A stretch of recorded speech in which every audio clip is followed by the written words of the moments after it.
सारे आभूषण बखेर कर को भवन में बैठी कैकेयी के पास जब राजा पहुंचे थे तो विचलित थे, व्याकुल थे, क्योंकि दृश्य देखा कि सब भांड बिखरे हुए हैं, स्वर्ण के कलश, आभूषण चारों ओर बिखरे हैं, सुंदर मधुर मिष्ठान पकवान व्यंजन नाना प्रकार के परिधान यूं ही बिखरे पड़े, फूल किसने कुचल दिए हैं।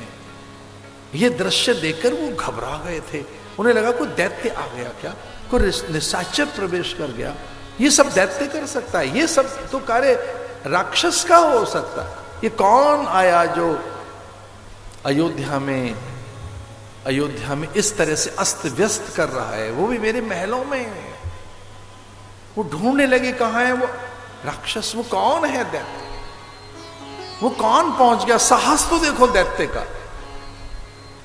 वो ढूंढ रहे हैं और उन्हें लगा कि निसंदेह कोई राक्षस है, लेकिन तब तक तो सिसकियां सुनाई देने लगी, रोदन सुनने लगे, भागे, अरे रानी रो रही है। तो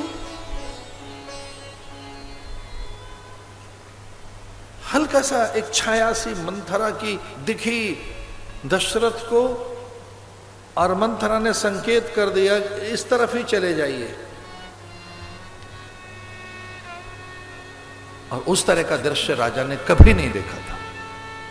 रानी की विकलता, कातरता, रानी में एक दैन्य दारिद्र, रानी में एक भयानक अभाव, जो स्वयं श्री संपन्ना थी, स्वयं लक्ष्मी, इंद्राणी जिसको देखकर अपने में मंद भाग्य अनुभव करती हूं कि देखो कितना है कैकेयी के पास, सब उन्होंने बखेर दिया।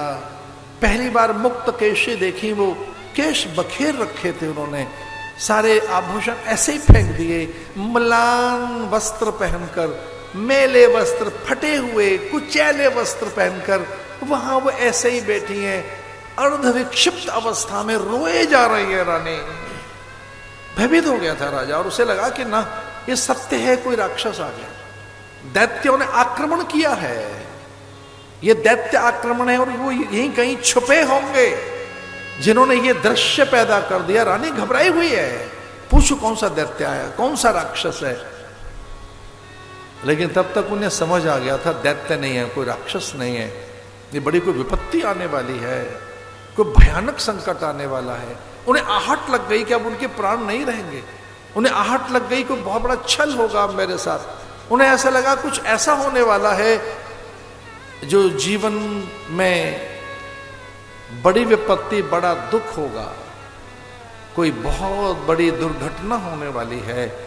जब रानी मुंह फेर रही है, उपेक्षा कर रही है, तिरस्कार कर रही है, रानी में भयानक आवेश है।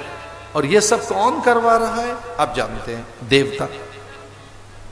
रानी ऐसा नहीं कर सकती, मां कैकेयी ये कभी नहीं कर सकती, वो ऐसा कभी नहीं कर सकती। देव विधान है जो मां को इस तरह से कलंकित कर रहा है। देवताओं का विधान देखो, लेकिन वो विधान देवताओं का सांचा है, निशाचरों का नाश कैसे हो। मेरी मां कैकेयी देवताओं के उपकरण बन गई, देवताओं के यंत्र बन गई, देवताओं के कार्य के लिए उन्होंने मां को कलंकित कर दिया। बार बार कह राम सुमुख सुलोचनी पिक बचन, कारण मोई सुनाओ गजगामिनी निज को पुकार। अरे हुआ क्या है, किसी ने अपमान किया, तिरस्कार किया, कटुवचन बोले हैं, कौन है मैं उसके प्राण ले लूंगा। अब राम का राज्याभिषेक बाद में होगा, आज अर्धरात्रि में सभा बैठेगी, उसे दंडित करूंगा, उसे मृत्यु दंड दिया जाएगा, जिसके कारण दुखी है, बता कौन है। कहो कहीं रंग कई करो नरेशो, कहो कहीं नृपति का सहु देश। किसे देश निकाला दे दूं, कौन से राजा के माथे का मुकुट छीनकर उसे भिखारी बना दूं, किस भिखारी को राजा बनाना है, बता तो सही, चाहती क्या है, और अपराधी कौन है। ये सब होगा बाद में, पहले अपराधी का नाम बता। वो कौन अपराधी है जिसने तुझे दुखित किया है? के उठी और राजा के वक्षस्थल पर अपनी तर्जनी रख दी। अपराधी आप हैं। जानना चाहते हो ये किसके कारण हो रहा है? कौन है मूल में? अपराध किसने किया है? आपने छल किया, आपने विश्वासघात किया है। आप हैं जिसने मेरे साथ छल और विश्वासघात कर एक कुचक्र रचा है, कोई और नहीं है। न कोई राक्षस आया है, न कोई दैत्य है, न मेरी मति भ्रष्ट हुई है। हां, मुझे अपराधी का पता लगा है और वो आप हैं। राजा घबरा गया। राजा ने कहा नहीं नहीं, मैंने कुछ नहीं किया है। मैं सपने में भी तेरा अनिष्ट का विचार नहीं कर सकता, स्वप्न में भी मैं अमंगल की कामना नहीं कर सकता, मैं स्वप्न में भी तेरे अपमान और तिरस्कार का विचार नहीं कर सकता। तू मेरी आत्मा है, मैं अपने ही सदृश तुझे मानता हूं।